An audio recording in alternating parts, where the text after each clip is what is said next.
There's a really powerful breathing technique that can help you if you ever feel like you are just kind of locked up. You know, this happens a lot to us when we are sitting, when we're either at work or maybe we take a long car ride or airplane trip and we get kind of locked up. We become really shallow chest breathers. We get a lot of tension in our neck, and a lot of the reason for that is that the muscles in right above the collarbone, the scalene muscles they're called, start to actually help you with respiration, which they're not supposed to. Your breathing is supposed to be initiated from your diaphragm muscle, which is at the bottom of your rib cage, right at the top of your abdominals. It's right behind your abdominal wall.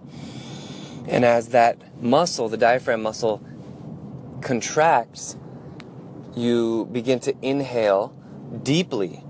And what happens is when that gets infacilitated or shut down, you start breathing with other muscles. So those muscles get tight, and you end up not taking a deep breath. This can lead to a whole bunch of things. Low energy, headaches. That's what I tend to get if I don't breathe properly. I get headaches.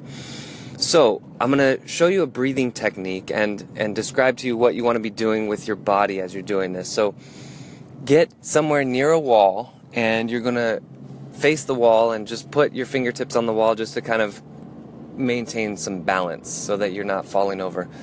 Because I like doing this with my eyes closed, so you can feel the wall for balance and just know where you are in space. So basically you're balancing, standing against the wall or standing facing the wall, and you're going to start bouncing. Now if you have knee issues or back issues, neck issues, you're not going to be bouncing very hard. You're just going to be doing light bounces. Now your bounces will go at about this rhythm, and it's going to be the same rhythm as my inhale. I'm going to inhale in my nose, and you're bouncing at about this pace. Okay, so that was 4 little inhales in my nose, and then I'm going to exhale out the mouth. So not too hard, right? And you're bouncing as you do it.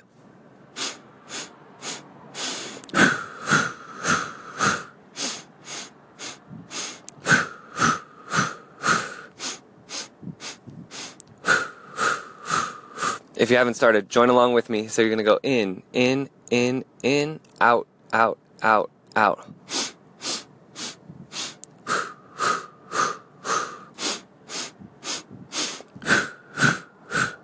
Okay, go ahead and take a little rest for a second. Now, you might have noticed that you maybe are a little tight. Maybe your inhales are not that full. So what I'd like you to do now, you can be in the same position standing, or you can lie on your back if you like. We're going to do what's called maximum breathing. And maximum breathing is basically you're trying to inhale to the maximum of your ability. You are going to inhale past what you normally would go. You know, normally you go inhale, inhale, inhale. You hit the point where you're about to exhale. Instead of doing that, you're going to keep inhaling. So without being able to see me, I'll try to make this as loud as possible so you can imagine what I'm doing. So I'm going to start inhaling until I actually say, I'm going to say exhale, and then I'm going to start exhaling. So I'm going to inhale now.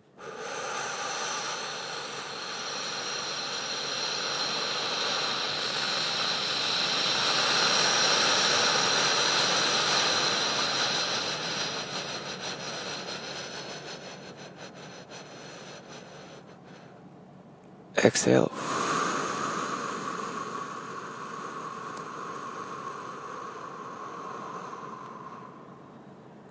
Inhale.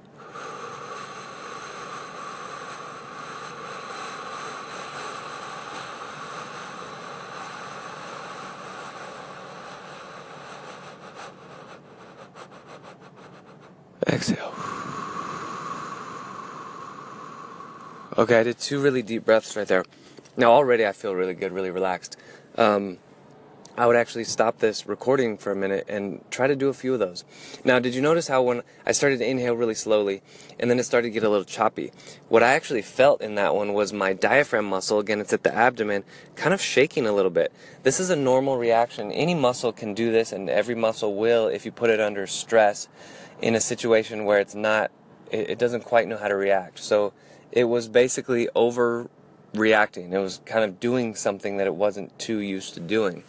And typically that'll happen with me the first couple times I do the maximum breathing until it really gets used to it. So I would recommend taking about 5 minutes right now Okay, and if you haven't stopped the recording yet, go ahead and pause it and do this for about 5 minutes.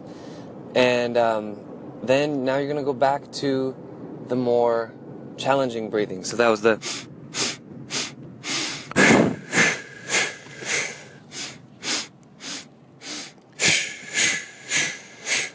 Keep alternating like that as you're bouncing. So you're just bouncing at the same speed.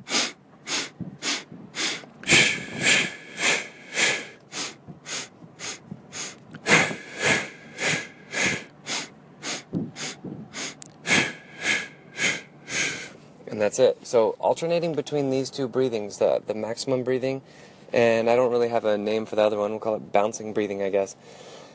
It's amazing. Alternating between these two, and then all of a sudden you feel like you have lungs, like you have the ability to just go, you know, in the day if you feel frazzled, you could just take a really deep breath, and it's not a frantic breath. It's a deep, calming, cleansing, nourishing, nourishing, that's a great word, because it is nourishing as food is nourishing, as water is nourishing. You know, you can only go 3 minutes without air, you can go 3 days without water, and about 3 weeks without food. So what do you think is most important for health? Probably oxygen, right? And that's something you have immediate control over. So I encourage you to try this. Send me a message about your results, chris@mycorebalance.com. Or you can text me at 408-883-4442.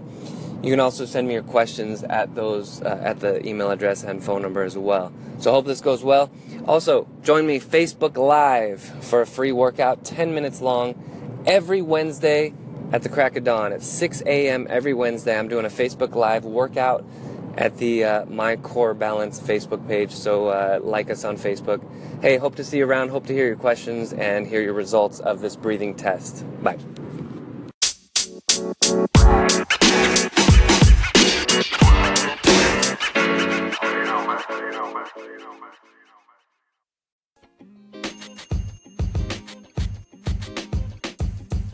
The podcast you just heard was recorded with Anchor. If you want to make your own, download the Android or iOS app completely free from anchor.fm/podcast. That's anchor.fm/podcast.